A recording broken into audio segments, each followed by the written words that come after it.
Salut à toutes et à tous, bienvenue dans Vidéo Club. Aujourd'hui, on se retrouve pour la critique de Spider-Man No Way Home. Ah non, pardon, The Flash. Oh my God! Flash!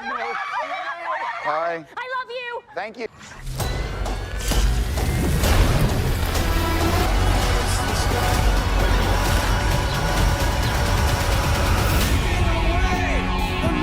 Une fois n'est pas coutume, cette critique sera full spoiler, donc soyez prévenus, parce que malheureusement j'ai pas 50 000 choses à dire sur le film, et il n'y a pas 50 000 rebondissements non plus, donc on va tout spoiler dans ce film, donc soyez prévenus, c'est parti.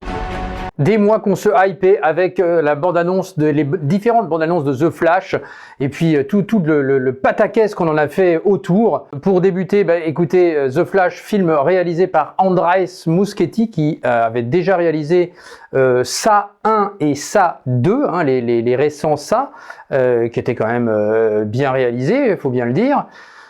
Et là, malheureusement, il y a quand même des choses perceptibles dans ce Flash, et on sent que le film a été remanié maintes et maintes fois. Évidemment, il devait sortir il y a déjà plusieurs années de cela. Il était même question qu'il ne sorte pas. Il est sorti, et le résultat est malheureusement extrêmement mitigé pour ma part. The Flash raconte donc l'histoire de Barry Allen, le personnage de The Flash, qui va essayer de sauver sa mère, malheureusement décédée quand il était adolescent, et pour s'y prendre, il va tout simplement essayer de remonter le temps, à force de courir extrêmement rapidement, même à la vitesse de la lumière. Il va réussir à dépasser tout ça et à retrouver en fait le moment où le passage où sa maman va vaciller suite à un cambriolage et une mauvaise histoire de sauce tomate. À partir de là, c'est vrai qu'on comprend déjà que le scénario, ça va pas être fabuleux, mais bon. Donc voilà, donc il va se retrouver malheureusement donc dans une autre temporalité, et à partir de là, il va rencontrer son autre lui, et va essayer finalement de sauver sa mère, mais aussi de récupérer sa temporalité à lui, ce qui va pas être chose aisée. Et l'idée de base de No Way Home, de ce Spider-Man, est vraiment finalement similaire en fait à The Flash, puisque dans The No Way Home, Spider-Man va rencontrer Doctor Strange pour revenir dans le passé et essayer justement de changer le passé parce que son visage a été mis à nu. Mais le souci, c'est que dans Far From Home, les personnages, il y avait déjà un background, des personnages étaient quand même extrêmement intéressants, bien écrits, il y avait quand même quelque chose à ressortir de tout cela. Il y avait évidemment les caméos aussi qui fonctionnaient à merveille, alors que là, on savait effectivement dans The Flash on ne connaissait pas tous les caméos, mais bon, le caméo principal, c'était quand même le Batman de Michael Keaton qui revenait. Et dans The Flash, on est vraiment face à un film fan service, mais bon, l'histoire est quand même, le scénario est quand même très très plat.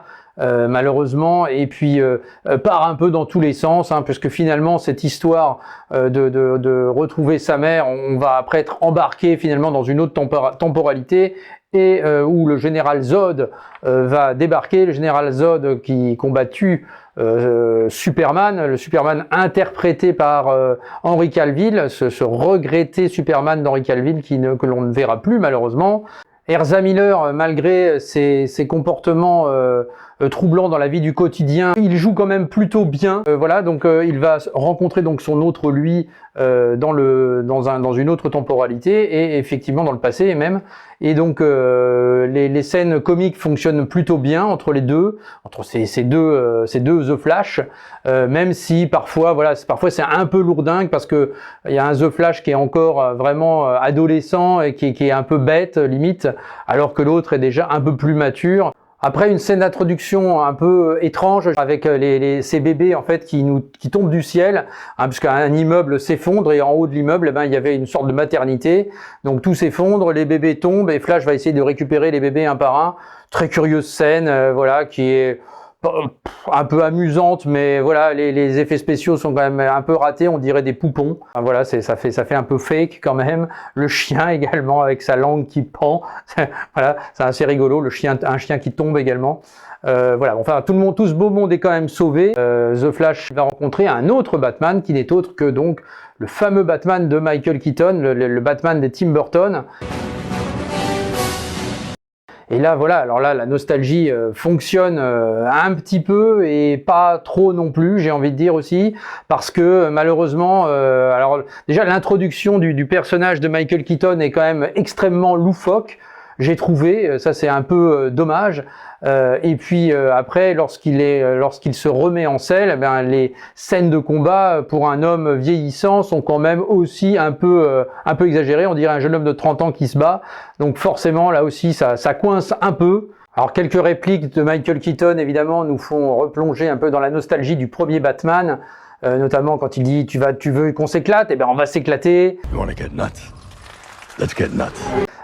Combien de kilos vous pesez pour grimper dans le sillon pour sortir Supergirl, voilà, donc et toutes des petites choses comme ça qui sont assez amusantes et qui font mouche, on va dire.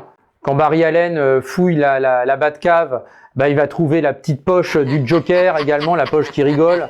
Ça c'est assez marrant, j'ai trouvé. Clin d'œil également au Batman de Tim Burton avec le vaisseau de Batman que l'on voit pas mal hein, dans The Flash. Ça c'est quand même sympa à voir. Les scènes sont pas mal faites. Et puis bah on voit le vaisseau en fait monter avec la lune en fond, comme dans le film d'époque. Voilà, donc ça c'est aussi un petit clin d'œil sympathique. Et dans cette temporalité, on ne croisera pas malheureusement le Superman d'Henry Cavill, mais un autre Superman et une Superman puisque c'est Supergirl.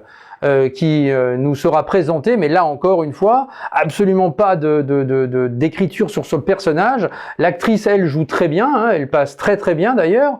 Il serait même intéressant d'avoir un film sur elle, pourquoi pas. Voilà, mais malheureusement, bah voilà, pas d'écriture sur ce personnage. On n'a pas d'empathie, on ne sait pas d'où ce qu'il en est d'elle en fait. Et là encore, c'est extrêmement dommageable. Les scènes d'action, pareil, ça reste un peu mitigé. Parfois, elles sont réussies, parfois pas du tout. Enfin voilà, il y a beaucoup de CGI, donc des personnages en images de synthèse évidemment. Peu de personnages marquants finalement, même le général Zod qui revient avec donc l'interprétation de Michael Shannon qui passe un petit peu à côté de son rôle, qui en a un peu rien à foutre. Il est là dans son costume, il se fait un peu tabasser par Supergirl, il tabasse un peu The Flash, enfin bon voilà, et puis après il est reparti, merci, bonsoir. Donc voilà, mais Michael Shannon le dit lui-même hein, d'ailleurs que voilà, il se demande encore ce qu'il a fait dans ce film. Quant au personnage de Ben Affleck, on sent lui aussi qu'il en a rien à faire d'être sur le plateau. Il est un peu mollasson comme ça, donc les scènes d'action, bon voilà, elles passent, on va dire. Mais voilà, alors son masque, j'ai trouvé son masque extrêmement étrange, dites-le moi dans les commentaires d'ailleurs, je trouvais que c'était un masque un peu ramassé comme ça, on dirait une souris desséchée, donc on sait pas trop ce que... Bon, il avait déjà un peu ce masque hein, finalement dans les autres films où on l'apercevait, comme Justice League notamment. Dans les caméos, on aura également Gal Gadot qui vient nous faire coucou également dans ce film. Alors, il y a une petite scène assez marrante où elle va sauver donc Flash et Batman avec son lasso de la vérité et du coup voilà, ça va nous faire ça va donner lieu à quelques phrases marrantes de la part du Batfleck et de The Flash. Après voilà, c'est une scène un peu inutile hein, elle repart aussi sec aussi rapidement qu'elle est arrivée finalement. Alors il y a des scènes aussi marrantes également avec des easter eggs bien sûr. Lorsqu'on est dans l'autre temporalité, eh bien Retour le futur n'est plus interprété par Michael J. Fox mais par Eric Stoltz. Eric Stoltz qui devait à la base interpréter réellement en fait le personnage de Michael J. Fox, Marty McFly. Donc voilà, c'est des petites scènes rigolotes pour les connaisseurs. Quelques scènes marrantes pour le personnage de Barry Allen. Notamment lorsque The Flash perd ses pouvoirs et qu'il essaie de les retrouver, donc il va essayer de se mettre à courir et puis il tourne en rond comme ça bêtement et puis rien ne se passe. Et quand The Flash essaie de revenir et de remettre de l'ordre dans son multivers, il arrive dans un espèce de hub comme ça où il y a différentes planètes. C'est un peu kitsch hein, cette image-là aussi, mais bon voilà. Et donc là, on va voir de nouveau, il y a pas mal de petits caméos comme ça. On va voir finalement Nicolas Cage apparaître en Superman et lui aussi devait interpréter dans Superman Live. C'était un film de Tim Burton qui devait voir le jour et finalement qui n'a jamais vu le jour. On revient aussi sur le Superman de Christopher Reeves. Là aussi, c'est étonnant de voir ça avec la vraie Supergirl d'origine et d'époque aussi. Apparemment, on a vu aussi Henry Cavill en Superman, mais alors là, j'ai pas vu l'image. J'ai vu sur certaines personnes qui me disaient ça, mais finalement, j'ai pas fait attention. Alors c'est peut-être moi qui ai pas vu. Petite chose intéressante également à la fin, mais malheureusement qui est mal exploitée aussi, c'est quand The Flash arrive de nouveau dans ce hub, son double essaie d'essayer de sauver sa mère. En fait, il devient fou à la limite, hein. Il est complètement, il tourne en rond, tourne en boucle, il essaie de multiples scénarios, donc il fait ça des millions et des millions de fois. Le Flash, lui, de l'époque contemporaine, entre guillemets, va devoir le tuer en fait pour stopper cette spirale infernale, et donc il revient enfin à la fin donc sur son monde, croit-on du moins.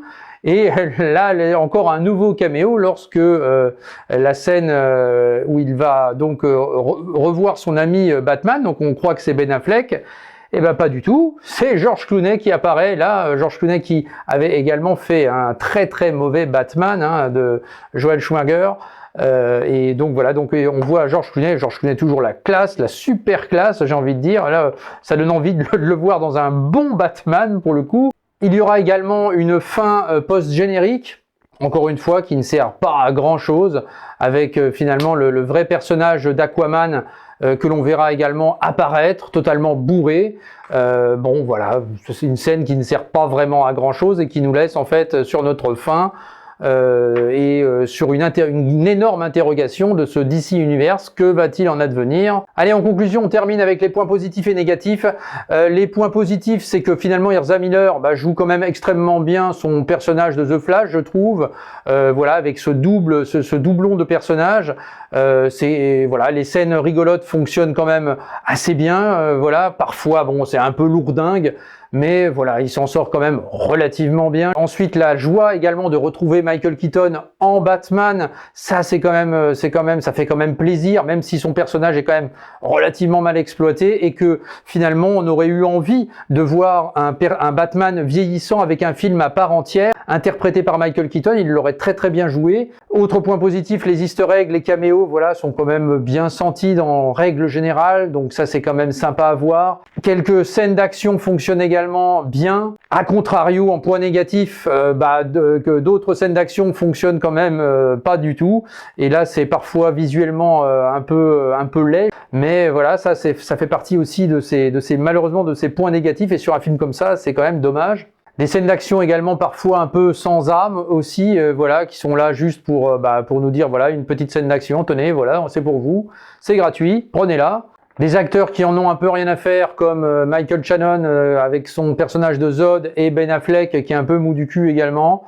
Bon voilà, ça c'est aussi dommage aussi parce que ça enlève en fait du liant dans le film. On aurait pu jouer également sur l'émotion au niveau avec sa mère quand il essaie de retrouver sa mère. Alors il y a une petite scène également d'adieu avec sa mère qui est quand même assez émouvante. Mais voilà, dans la globalité du film, finalement, on l'oublie assez rapidement. Donc manque d'écriture, manque de profondeur au niveau de ces personnages. Ça, c'est un gros point négatif également. Et on se retrouve avec un film finalement axé uniquement sur du fan service au détriment du scénario, et c'est quand même très très dommage. Et voilà, on sent que ce DC Universe est vraiment part à volo et totalement éclaté. Donc bref, on en vient à regretter finalement Zack Snyder. Bon, ça, je l'avais déjà dit dans des Ciné News, c'est vrai que voilà, moi je regrette qu'il ne fasse plus partie de cet univers de DC Univers. Et voilà, quid de l'avenir, nous verrons. Et j'en termine ici avec cette critique de The Flash. Donc merci encore une nouvelle fois de m'avoir suivi. N'hésitez pas dans les commentaires à me dire ce que vous avez pensé de ce film, si vous l'avez vu, si vous comptez aller le voir, et ce que vous en dites. Ça m'intéressera toujours d'en débattre un petit peu avec vous, bien sûr, comme d'habitude. Le petit pouce bleu, voilà, d'usage, bien sûr, si ça vous a plu, évidemment. Et puis l'abonnement si ce n'est pas déjà fait. Et puis je vous retrouve la prochaine fois pour des DVD collector. Voilà, ça sera ma prochaine vidéo. Donc je vous remercie encore une fois et je vous dis à très bientôt. Ciao! Interesting group. Want some help?